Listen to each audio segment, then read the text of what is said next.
Kung good vibes ang hanap mo, dito ka na sa sigurado!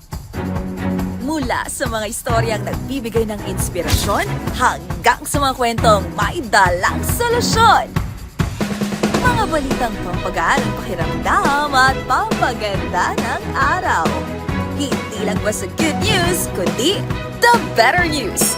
Mula Lunes hanggang Biyernes, 1:00 ng tanghali sa DZRH TV. Magandang araw Pilipinas! Nasa ang sulok kami ng bansa, kasama ka sa aming misyon, ang ibahagi ang good news.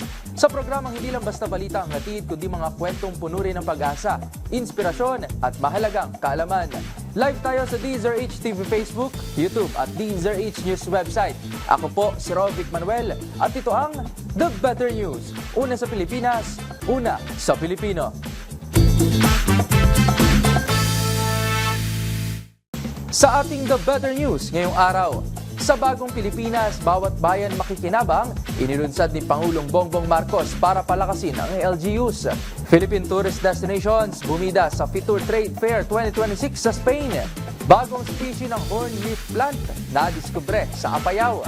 Total lunar eclipse muling masisilayan sa bansa sa March 3. Pilipinas, puspusan ng paghahanda sa pag-host ng Karate 1 Youth League. At first baby ni Gian Magdangal at Lara Maige, isinilang na. Sa ating unang The Better News ngayong araw, bilang pagpapalakas sa mga local government units sa Pilipinas, inilunsad ni Pangulong Bongbong Marcos Jr. ang Sa Bagong Pilipinas, Bawat Bayan Makikinabang.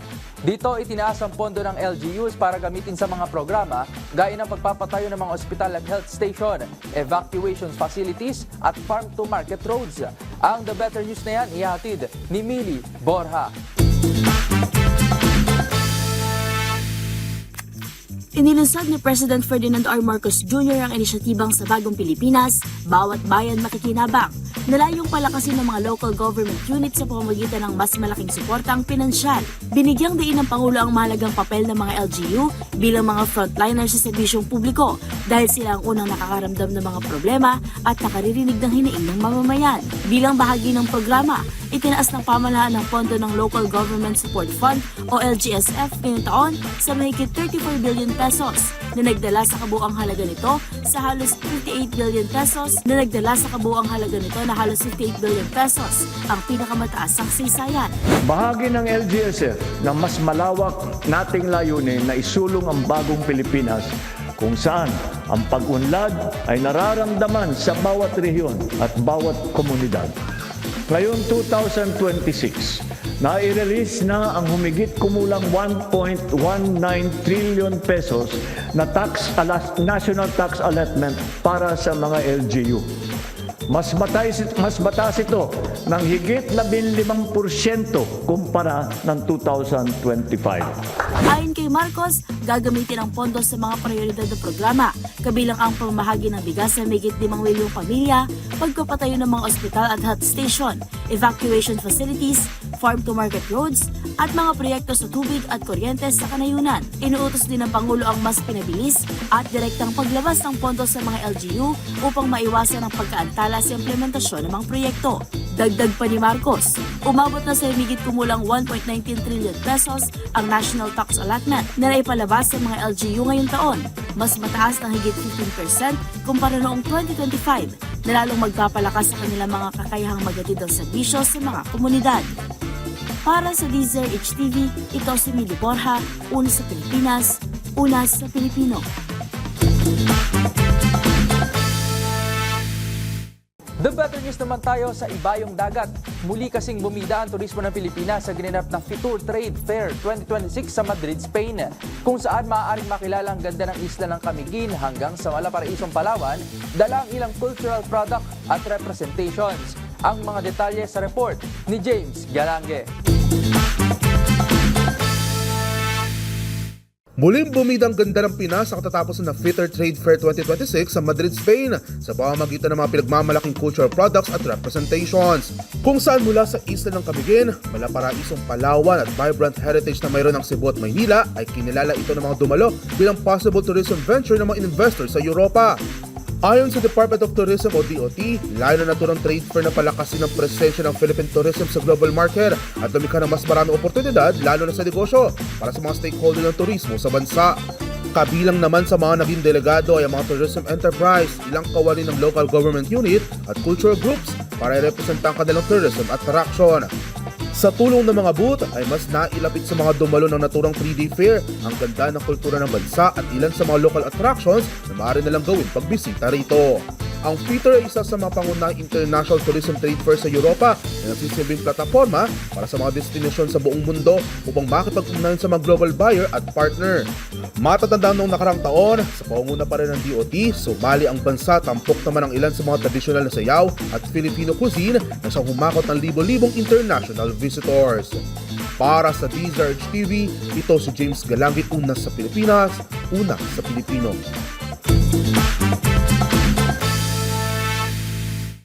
Financial literacy is the key para sa mas maunlad na kinabukasan. In short, kung marunong ka humawak ng pera, mas marami kang magagawa.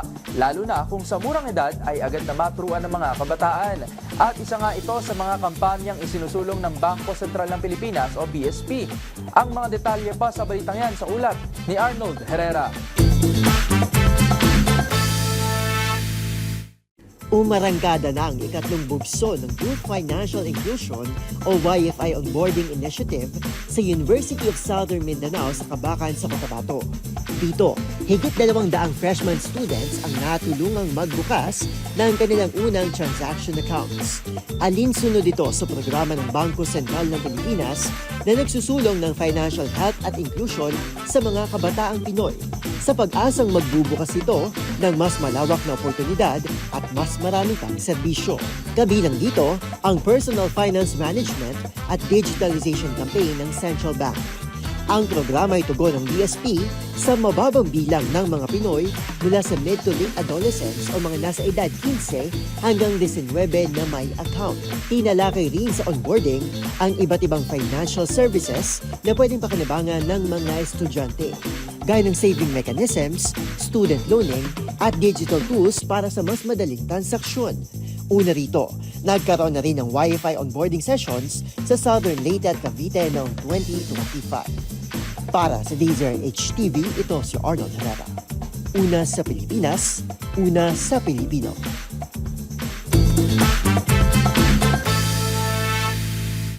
Dako naman tayo sa Apayao. Na-discover kasi sa isang bayan ng naturang probinsya ang isang bagong uri ng hornleaf plant. Ito ay tinatawag na Medinilla kalanasan kung saan ang kaniyang unique feature ay ang mga horn-like protrusion sa base ng kaniyang mga dahon. Silipin yan sa report ni Dustin Bayot. Natuklasan ang isang pambirang uri ng halaman na may kakaibang katangian sa Barangay Eva sa bayan ng Kalanasan, Apayao. Base sa ulat ng Philippine Eagle Foundation o PEF, ang bagong species ay pinangalan ng Medinilla kalanasan. Natagpuan ito malapit kung saan din ang nesting area ng ating Philippine Eagle. Ayon sa mga researcher, ang unique feature ng bulaklak ay ang pares ng maliliit at malatrumpeta o horn-like protrusions sa base ng bawat dahon nito. Ang ganitong disenyo ng dahon ay hindi pa kailanman nakikita sa ibang uri ng Medinilla sa buong Timog Silangang Asya. Una nakita ng mga eksperto ang halaman nito noong November 2023 habang nagsasagawa ng field expedition. Ayon kay Felicia Atienza, chairperson ng PEF, ang pagkatuklas sa halaman sa loob mismo ng teritoryo ng Philippine Eagle ay nagpapatunay sa kalagahan ng konserbasyon at marami pang sikretong nakatago sa mga kagubatan ng Pilipinas. Para sa DZRH TV, ito si Dustin Bayod, una sa Pilipinas, una sa Pilipino. Heads up, moon lovers! Masasaksihan na kasi ang blood moon o total lunar eclipse sa iba't ibang bahagi ng Pilipinas pagdating ng March 3. Ayon sa DOST Pag-asa, aabot sa 59 na minuto at 24 na segundo ang eclipse na magsisimula 7:04 PM at mararating ang maximum bandang 7:34 din ng gabi. Dahil sa pag-filter na liwanag ng araw sa atmosphere, magmumukhang mapula ang buwan na mas kilala bilang blood moon. Ganap ding makikita ang eclipse sa Eastern Asia, Australia, Central Pacific at malaking bahagi ng Amerika. Maaari nang ma-access ng mga motorista sa Pilipinas ang premium at dekalidad na engine oils at maintenance service para sa kanilang mga motor at sasakyan. Yan ay matapos na lumagda sa isang partnership ang dalawa sa pinaka-pinagkakatiwalaang pangalan pagdating sa automotive industry, ang global lubricant giant na Gulf at ang isa sa top automotive distributor sa bansa, ang AutoHub Group. Layunin ng partnership na mas palakasin ang after-sale service network ng AutoHub habang pinapalawak naman ang merkado ng Gulf Oil sa Pilipinas. Gayun din ang mas gawing dekalidad ang serbisyo ng kumpanya sa automotive at ma-access rin ng mga motorista sa bansa, ang world-class service at premium lubricant options na sumusunod sa pandaigdigang pamantayan. Ayon kay Willie T10, ang presidente ng AutoHub Group, dahil umano sa global reputation ng Gulf, mas makabubuo sila ng magandang samahan pagdating sa retail oil sector sa Pilipinas. Yeah, they're a global company. They've been here for more than 100 years, more than 120 years. 125 to be exact yata, no? And I think in terms of quality, there's no, we've researched on them and they're top notch, no? They want to grow fast also. So we told them that, look, we want to go fast, let's come up with a good pricing so that everybody will want to have this, no? Para naman kay Michael Francisco, ang General Manager ng Gulf Oil Philippines, tila soulmates daw na maituturing ang partnership nito sa AutoHub. Dahil sa parehong layunin na lumago, partikular na sa retail market at makapagbigay rin ng dekalidad na serbisyo sa Pilipinas.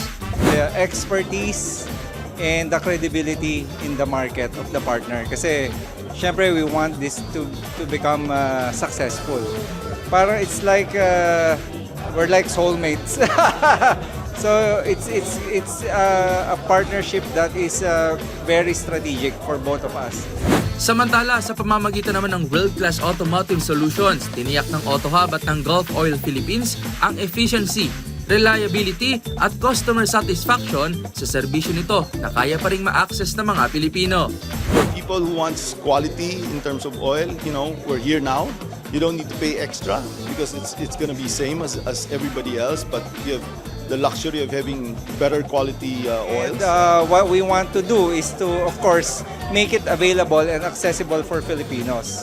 And with AutoHub's help, dun sa dealership of AutoHub and their next hub, that will be possible already. And one of the things that you will enjoy is you will be able to use world-class quality lubricants at a very accessible price. Ginawa ang naturang ceremonial signing kasabay ng pagdiriwang na ika-27 taon ng AutoHub at sa ika-135 taon naman ng Gulf sa mundo, habang ika-28 taon naman sa Pilipinas na ginanap sa GAC AutoHub Showroom sa BGC sa Taguig. Para sa DZRH TV, ito si Rovic Manuel. Una sa Pilipinas, una sa Pilipino. Samantala, sa larangan naman ng palakasan, puspusan na ng paghahanda ng Pilipinas bilang host ng Karate One Youth League na gaganapin mula May 14 hanggang 17. Inaasahang aabot sa 3,000 atleta at 500 international at local officials mula sa halos 100 bansa ang dadalo sa naturang prestiyosong torneo. Basta sa Balitang Sports, ihatid yan ni Matchpoint Mili Borja. Handang-handa na ang Pilipinas na maging opisyal na host ng ikatlong leg ng Karate One Youth League, ang pinakaprestiyosong International Youth Karate Series sa mundo mula May 14 hanggang 17, 2026 sa Mall of Asia Arena. Pangungunahan ng Karate Pilipinas Sports Federation Incorporated kasama ang World Karate Federation ang paghahanda para sa malaking paligsaang ito para sa mga batang karateka. Inaasahang lalawak ang humigit kumulang 3,000 athletes at 500 international at local officials mula sa halos 100 bansa. Isa sa pinakamalalaking global youth karate gatherings na ginanap sa Pilipinas. Para sa DZRH TV, ito si Mili Borja, una sa Pilipinas, una sa Pilipino.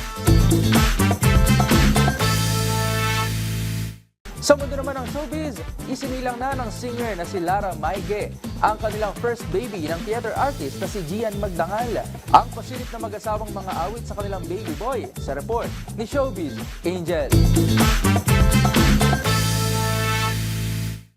Meet Baby Mario, ang unang anak ng music and theater stars na sina Gian Magdangal at Lara Maige. Yan nga ang kanilang first selfie as family of 3 sa delivery room ng isilang supling day after Valentine's of February 15. Bago nga mga anak, nakapag-perform pa raw ang first-time mom noong Feb 13. Revelation pa ni Lara, March pa raw niya inaasahang ipapanganak ang little bundle of joy. Kaya naman, best surprise of our lives kung ilarawan ng mag-asawa ang pagdating ng anak. Agad nga bumuhot sa mga komento ng pagbati para sa pamilya maigi magdangal. Kabilang na riyan sina Gary Valenciano, Shaja Padilla, Edu Manzano at Iza Calzado.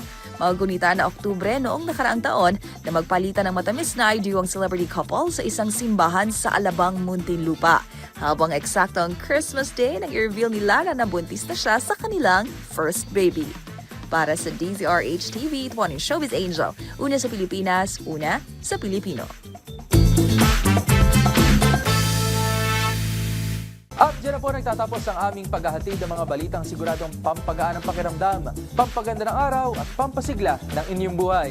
Magsama-sama muli tayo bukas para sa panibagong hanay ng mga kwentong hindi lang basta good news, kundi the better news. Para naman sa ating mga viewer online, huwag kalilimutang mag-comment ng inyong feel-good stories sapagkat ang malitang kwento ngayon maaaring maging malaking inspirasyon bukas. Ito ang The Better News. Ako po si Rovic Manuel ng DZRH TV, una sa Pilipinas, una sa Pilipino.